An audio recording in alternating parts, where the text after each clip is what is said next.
Welcome to the Visible Art of Translation podcasts. This series of podcasts are part of the EU-funded INCREC project. Our focus is creativity, translation and technology in literary and audiovisual translation. Our goal with this series is to give visibility to the often invisible skills, role and voice of professional translators.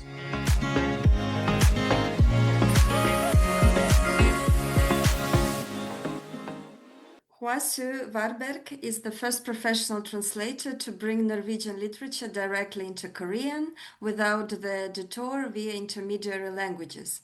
Since 2001, she has translated around 130 works, mainly from Norwegian, but also from Swedish and Danish.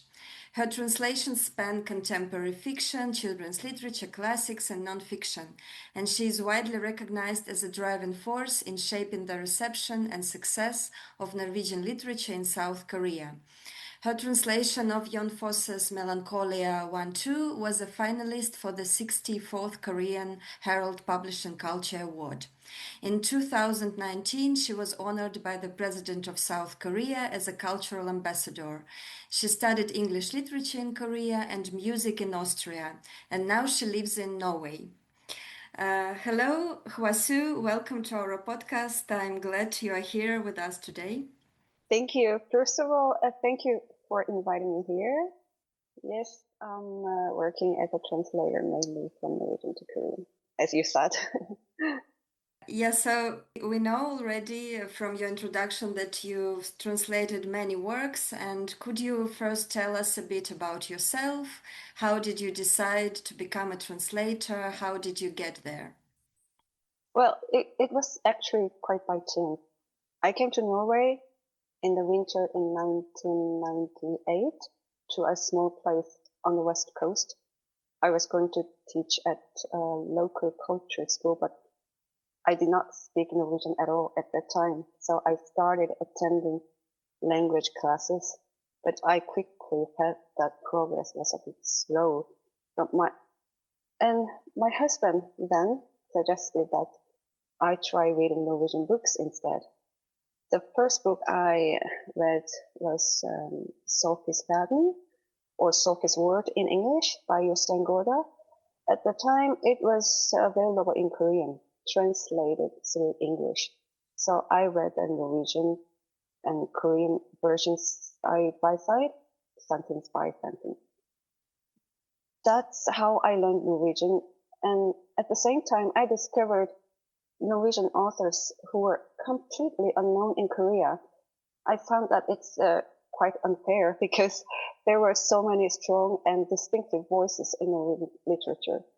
So at some point, I thought that if no one was bringing these books to Korean readers, maybe I should try to do it myself. That was really the beginning for me working as a translator. So I started reading Norwegian books as much as I could. And I was actually fortunate to have friends working in a Norwegian publishing company at that time who recommended books and sent them to me. So I wrote reviews and sample translations and sent them to Korean literary agencies and publishers. So back then, there were no translators working directly from Norwegian into Korean. So I started quite slowly, but gradually I began to receive more and more requests.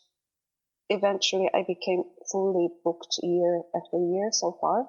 I have translated quite a lot of books from Norwegian and also from Danish and Swedish. Yes.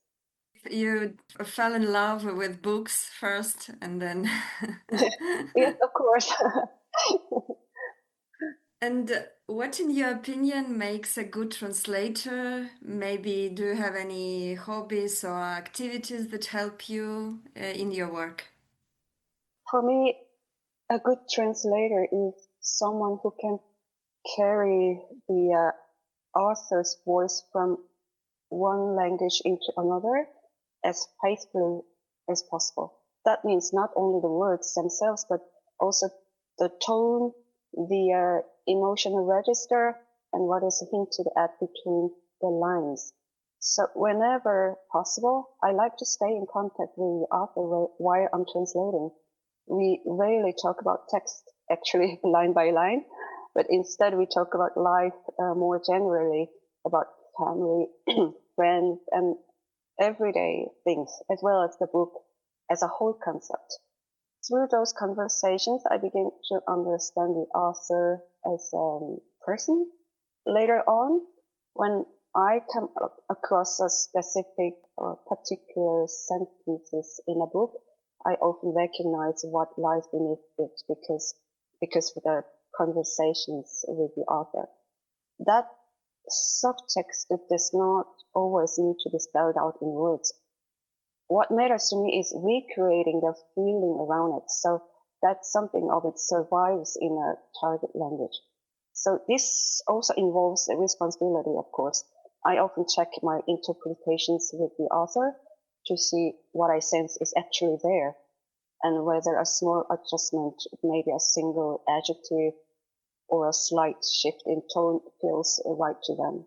So translation can also be very emotionally demanding. I often experience emotional turbulence, and sometimes sadness and sometimes joy, depending on the tone and emotional coloring of the book. Those feelings often stay with me for a long time after the work is finished. So, and when I work on the classics, where direct contact with the author is no longer possible, the responsibility rests entirely on me as the translator. In those cases, I try to remain completely loyal to the text and to live fully inside of the world. Yeah, you asked about my hobby too. As for hobbies, actually, music is both my work and my hobby. I was trained as a pianist at a professional level earlier in life, and today I work as a piano teacher at a local cultural school in Norway. I also give small concerts from time to time. Because of this, I'm very sensitive to melody, tone, and rhythm, not only in music but also in language.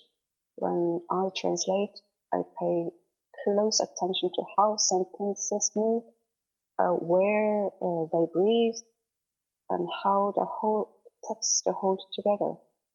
For me, a book has a kind of musical structure with phrasing, pauses, dynamics, and an overall form, much like a musical piece. That musical way of approaching a text shapes my translation practice very directly. I was thinking about this music rhythm thing you mentioned, that it could be probably different in one language comparing to another. So here we can transition to the next question. What was or is the biggest challenge in translating from Norwegian or Swedish or Danish to Korean? Well, one of the biggest challenges has to do with a level of detail or precision, especially when things are left open or implicit in the source languages. So this becomes very quite clear with vocabulary related to nature, such as names of fish, birds, plants, or flowers, and clothes sometimes. Many of these species and things simply do not exist in Korea because they are specific to Nordic nature. When a species does not play an important role in the text, I sometimes look for a close equivalent in Korea, something that creates a similar image or association for the reader.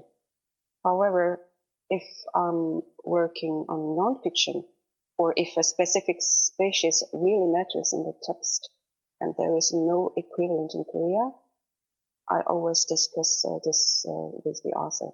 We talk about whether I can introduce a term I have chosen, or whether it is better to keep the original name and explain it in a footnote.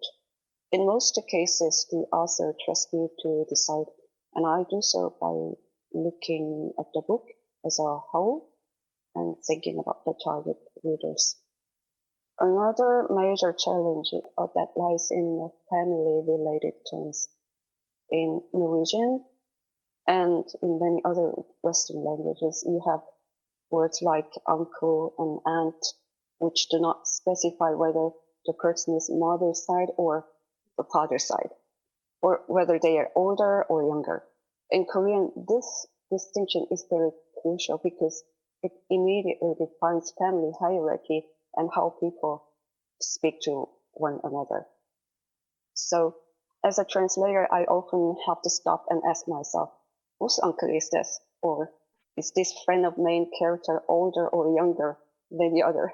Sometimes that information is not stated directly in a book, and I have to infer it from context or clarify it with the author. These are moments where translation is not just about language, but about reconstructing relationships the source language leaves open. That's the challenge for me. Yeah, it's interesting how much of cultural challenge it is. It's not only language, yeah. A translator needs to transfer, yeah. Very interesting. So in our podcast, we are also interested in how translators are being creative in their work, what creativity means for them. I'm curious to know if you could give a definition for creativity in translation. What would it be for you? For me, creativity in translation is not about adding something new, but about finding the right solution when there is no direct equivalent. It can seem to play precisely where languages and cultures do not line up each other. For example, yes, curse words or swear words are a very clear example of this. In Norwegian, many swear words were rooted in religion and can feel quite strong. In Korean, those same words often carry very little weight. Korean curse word is much more closely connected to family relationships or sexuality. So a literal translation often fails, not linguistically, but emotionally. But in these cases, creativity means finding a way to recreate the effect rather than the word itself. I experienced this very clearly when translating a children's book from Norwegian into Korean. One of the books has actually a main character. It's a ghost, carpet ghost, uses a swear word. In Norwegian, they are clearly perceived as a swearing, but still suitable for children, quite innocent. In Korean, however, a direct equivalent would either sound meaningless or far too harsh for young readers. So I had to invent something that functioned as a curse word within children's culture. Something slightly naughty, expressive, but still innocent. I chose the word gangtong in Korean, which literally means an empty metal can that makes a loud noise. This image fits the character perfectly, and it worked as a kind of child-friendly curse word in Korea. So the series became quite popular in Korea, and I later heard that children started using this word as a form of cursing, while parents did not scold them for it. So for me, that was a good example of creative translation, faithful to the spirit of the original, while finding a solution that truly works in the target culture. So creativity in translation, as I see it, is a form of a careful listening and responsible choice making, and it should be shaped by the text, the readers, and the cultural context. And when do you feel the most creative in your translation? Ironically, I usually feel most creative when I step away from a problem. When something does not work, I take a break and do something else instead of trying to force some solution. Sometimes I simply leave it and continue translating next passage. Very often the solution comes later while I'm doing something else. Quite often the solution is not to find an equivalent at all, but to find something else in the target language, another word or another phrasing that stays true to the original meaning and sometimes even brings out more clearly. This happens especially when with idioms and proverbial language, where a literal match would miss the point. Creativity in translation basically has a lot to do with understanding both cultures and also being myself stepping back and seeing the book from the outside. Was there any literary work or the translation you did that changed your approach to creativity, and how has this changed? Yes, there have been several books over the years. More than a single book played a quite important role that changed my understanding of creativity, especially when I was working with the books of Fosse. Those texts taught me that creativity in translation does not always mean doing more. On the contrary, it can mean doing less. It can mean trusting repetition, silence, rhythm, and restraint. That kind of writing changed my approach quite a lot. I learned that my task was not to explain or embellish, but to stay with the text and let it unfold or show in its own.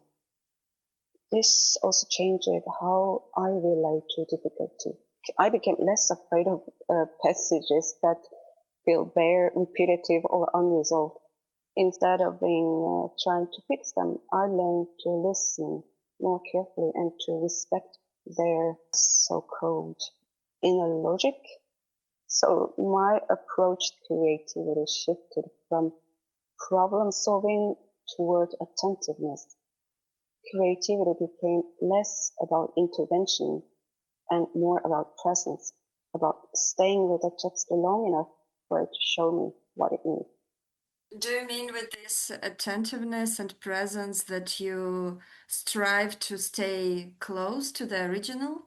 Yes, yes. And, I don't think it's my job to add more or explain it to the reader. So attentiveness, it's the key word for me. I don't know that much about Norwegian fiction in general, but I read something about Jan Fosse and also saw his specific style of working and writing. I was thinking it's probably a challenge to keep this style and this voice and transfer to target language. Yeah, of course. It's quite frustrating sometimes because generally Korean publishers think it's not good with so much redundancy and repetition, but that's Jan Fosse's style. So I must bring it as it is to Korean text.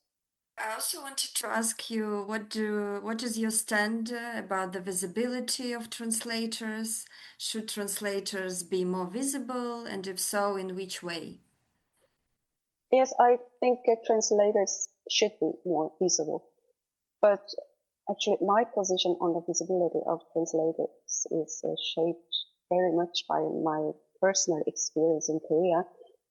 In Korea, translators often experienced a level of visibility and respect comparable to that of the author.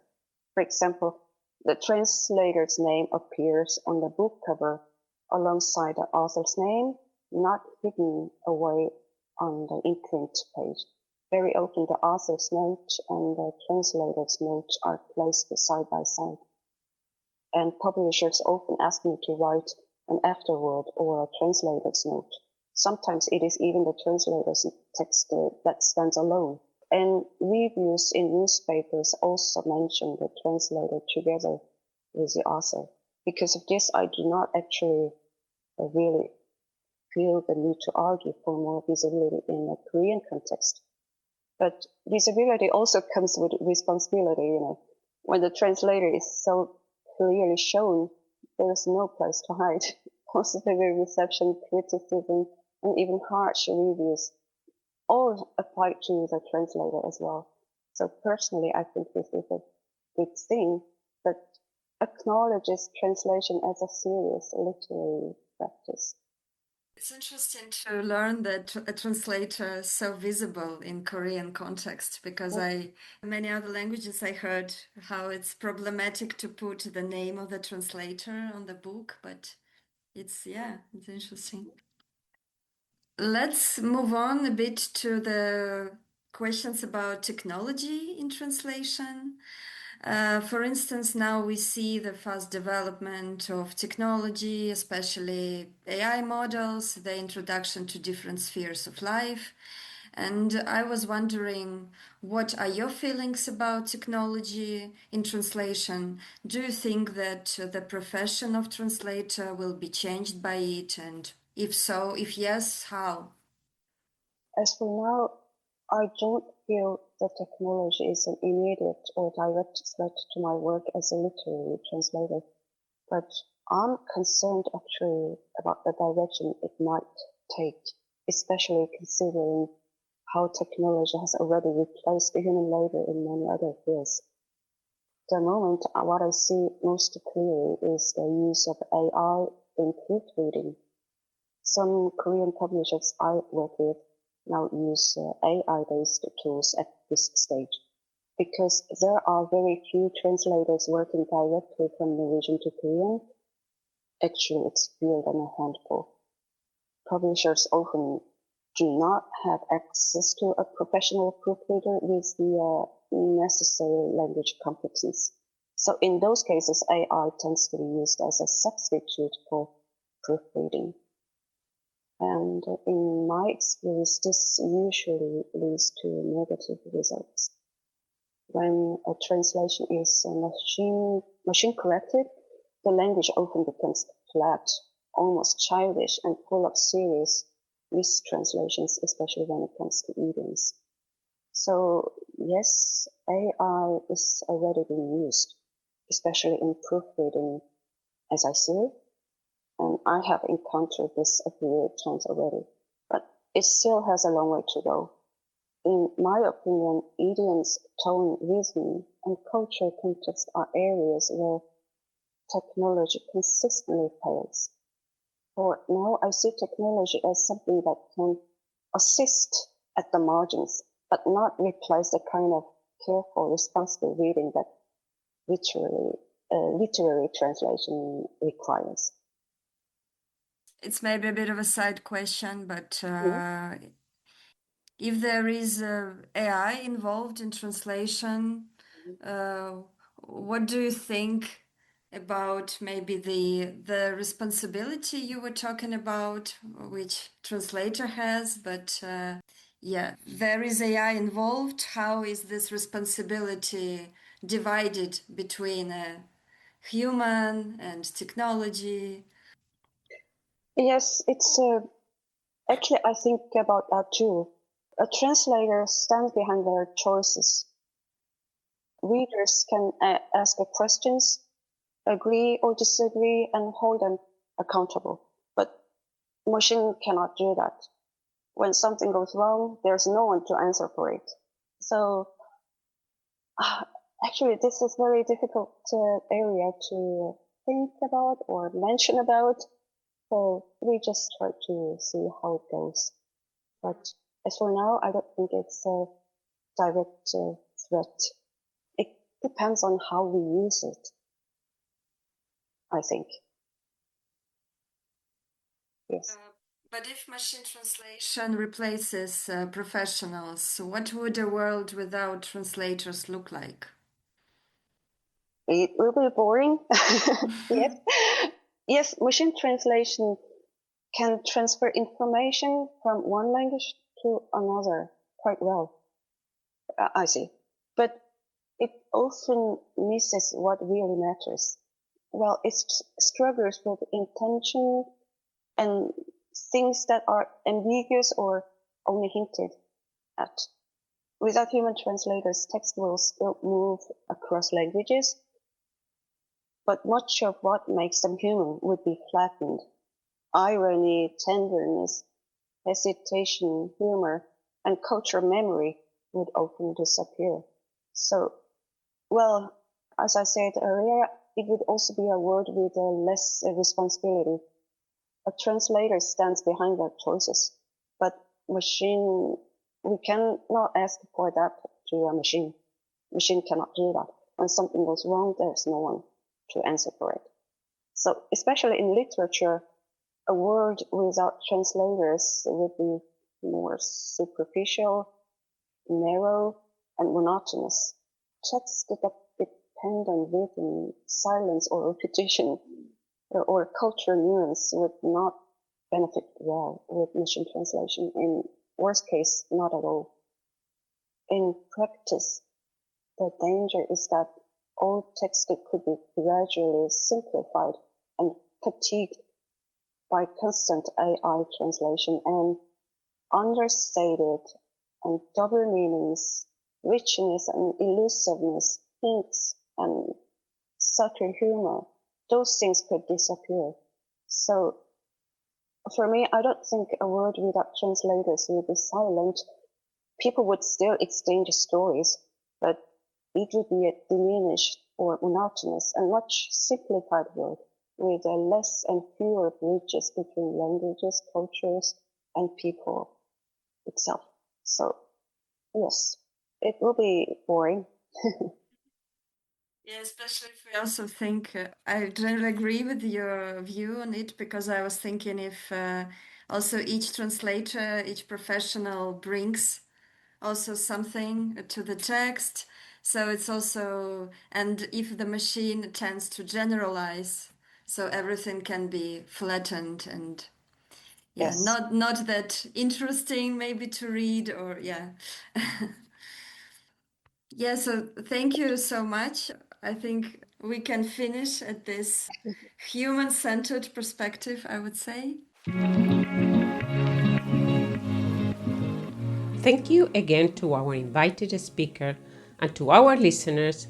Thank you for being there, and feel free to share our podcasts with your family, friends, and colleagues. This is part of a series of podcasts of the EU-funded INCREC project. So follow us for more episodes, and please share your comments on this platform. See you next time.